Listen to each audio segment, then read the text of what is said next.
Our style of shooting, I would say, we love to shoot backlit, whether we're shooting portrait photos for like engagements or bridals, or we're shooting ourselves. We like it when our subjects are backlit, just because we love to be able to capture the sun flares and everything like that. But as you can see, one of the challenges of that here is you really start to lose the faces in the photo. This photo was a really cool shoot Chelle and I did hanging off the side of this train. Tons of fun. You can see the smiles on our faces. We're just having a blast. But we're gonna show them to you a little bit more here. We're gonna bring some color, bring some light back into this photo. And I wanna start here with the Enhance tool. We're gonna bring accent up just a bit. That's already bringing a lot of light back into the frame. I really want to focus on bringing a little bit more light back onto our faces, and Luminar AI has a really cool tool called Face Light. And you can find that here under the Portrait tab.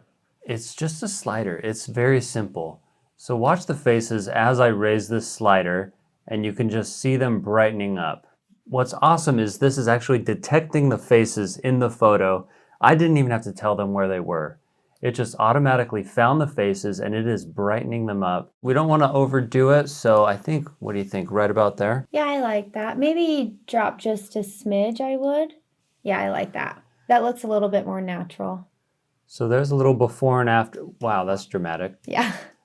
This has been really, really enhanced by just bringing that light onto the face and onto the train using the accent tool.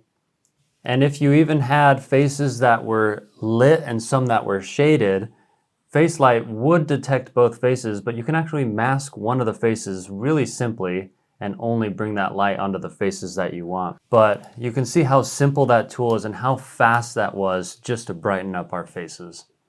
So this being a portrait, it's really important that you bring out those faces. You can see them, you can see their expressions.